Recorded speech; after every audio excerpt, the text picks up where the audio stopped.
what's going on, everyone? Hope that you guys are having a good week. Hope that you guys are surviving finals and can get all of your tests, papers, projects in, and then be able to take a big sigh of relief and really be able to enjoy the time of year that we're in. I know finals are stressful. I know that this might not be the most fun time of year right now, but I hope that you guys get all this done. I'm praying for you guys that you can get it all done, be able to relax and wake up this weekend and feel great, because that's always my favorite part, is being able to wake up and go into Christmas week feeling relaxed, no stress from project, school, or anything like that. So hope that you guys get all that done and hope you guys are doing well. So what I want to talk about tonight is Matthew chapter 6 and a little bit of chapter 7. Last week we started with Matthew chapter 5 and the Sermon on the Mount, the Beatitudes, and Jesus really starting his ministry, being able to go into start teaching people, getting his followers, and be able to go around, teach and preach, and begin to gather his following, really. And he starts us off with the Beatitudes, with the Sermon on the Mount, being able to minister to people, which I think is really cool. So we talked about that and talked about how Jesus really started to shift people's perspectives. And he continues this in Matthew chapter 6. Is one of the things I really want to draw attention to. One of the coolest parts of this gospel, but especially of this chapter, is how Jesus talks about prayer. He gives very specific instructions. Is here in Matthew chapter 6 is where we get what's called the Lord's Prayer. And so we'll jump in Matthew chapter 6, starting in verse 7.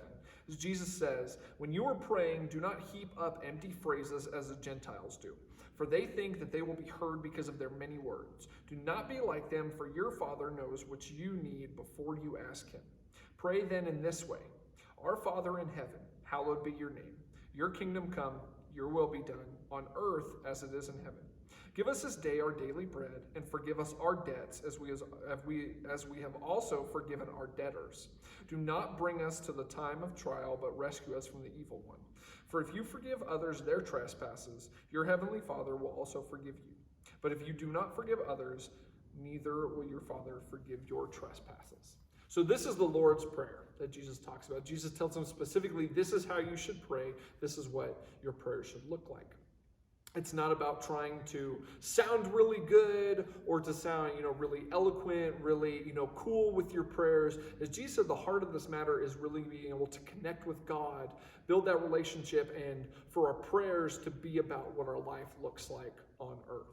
And a big part of this is Jesus continues to shift people's perspectives and mindset. Is this isn't about us. Is that our prayer life is great for connecting with God, for talking with God, but it's not about us specifically. This is about how we fit into God's larger kingdom. And so I think that this is really cool and a really good example of what we should be doing, how our prayers should be, what our lives should look like. Just in this example that Jesus gives, talking about your kingdom come, your will be done here on earth as it is heaven, and trying to find, talking to God and praying, help me figure out what my place is in your kingdom. How can I continue to build your kingdom here on earth? What can I do to serve? What can I do to help? What is my place here? Because the opposite of this, even as Jesus was talking about the Gentiles, and even that happens to us today, is a lot of times we want to think about, okay, how can this help me? How does God fit into my kingdom? How does this stuff revolve around me? How do I get the things that I want? And Jesus says that's not what this is about. Our prayers, our relationship with God is about trying to seek how we can serve God's larger kingdom. It's not just about us. There's this bigger picture at play that God invites us into and that Jesus encourages us to partake in, to be looking to how we can serve, how we can help, how we can do these things. So this is a really great passage. I would encourage you guys to read through this, reread it, and look at, how this actually impacts our prayer life, our spiritual life, and how we can pray these things and also go about living out these things. So I would encourage you guys to read through this. Pray this in the morning. Pray this at night. Just go through this and, read it word for word. Write it down. Memorize it. Whatever you got to do. Pray this, thinking about how we fit into God's kingdom and how we find our purpose and our identity in that, and being able to bring that kingdom here to earth through the things that we do, our words and our actions in our daily life. So I'd encourage you guys to read through that. The next passage that I think is really cool is at the beginning of Matthew chapter 7. It actually starts in verse 7. But Jesus says, ask and it will be given to you. Search and you will find. Knock and the door will be opened for you. For everyone who asks receives, and everyone who searches finds. And for everyone who knocks, the door will be opened. Is there anyone among you who, if your child asks for bread, will give a stone? Or if the child asks for a fish, will give a snake? If you then, who are evil, know how to give good gifts to your children, how much more will your Father in heaven give good things to those who ask him? And I think that this passage is really cool around this time of year, because I think a lot of times we think that God's just kind of this magical genie that, if I ask for something, then boom, I'll have it. And we start to think about all the material possessions, all the things that we can get and be like, well, God's got to give it to me because that's what this is saying. So it's not exactly what this is talking about. Jesus is talking about how much God is working for us, but specifically how much and how God is always going to give us the things that we need. How God is always going to provide us with the things that we need. And sometimes that might not always be the things that we want. That might not always be our desires that we're seeking out, those fancy ads and commercials and advertisements. It's not about that stuff. It's about the things that we need. We need that love. We need that comfort. We need that covenant and that promise that God makes with us, that God's not going to leave our side. And that's what Jesus is talking about here, that God is going to give you those things that you need, the things to be able to provide and give comfort for your spiritual life and how you seek God.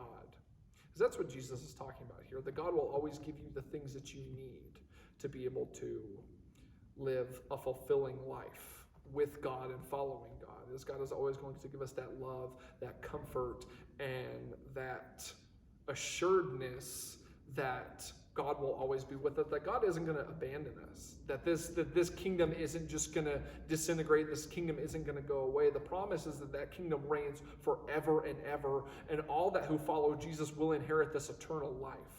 And that Jesus will always be there for us, that this is something that we can continuously refer back to and come back to, that will never run out, that will never abandon us. Which there's a lot of hope and there's a lot of comfort, there's a lot of joy, and there's a lot of love in those things. There's also a lot of peace in those things, and that's why I think that this is really applicable for this Advent season, is that's what this is about. We find hope in this, we find joy in this, we find love in this, we find peace in this passage, and this promise that God isn't going to abandon us, that God is going to give us the things that we need.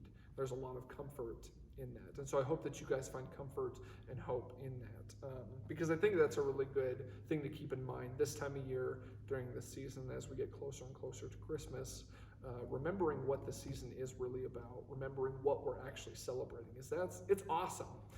And so I encourage you guys to look at this. I encourage you guys to read all of chapter 6, all of chapter 7, because there's a lot of really great stuff. We could talk for hours and hours and hours about this stuff. I just thought these were a couple good examples for you guys to look at, to be able to hear something about. But I encourage you guys to read these. Sit down every night, read Matthew chapter 6, read Matthew chapter 7. Read this as a family. Read this with your friends and talk about some of these things. This is a great opportunity and great time to be able to look at these things and to be able to connect with God, connect with other people, and continue building this kingdom of heaven where we are now, where your life is now, to continue seeking ways in which you can be a part of this kingdom and build this kingdom. So, hope that you guys are doing well. Miss you guys. Hope that you guys are surviving this week, doing well. And I honestly just hope that you guys have a Merry Christmas, that you guys really get to enjoy this season, reflect on things, be thankful for the things that we have, and continue working for ways to serve God and point towards Christ. So, appreciate you guys. Hope that you guys are doing well. Please let me know if you have any questions about this, anything you want to talk about, any comments. You can leave comments on this video. You can text me any questions you guys have to ask, any comments, or anything you just want to talk about in general. So, hope that you guys are doing well. Hope that you guys have a good rest of your week. Peace out.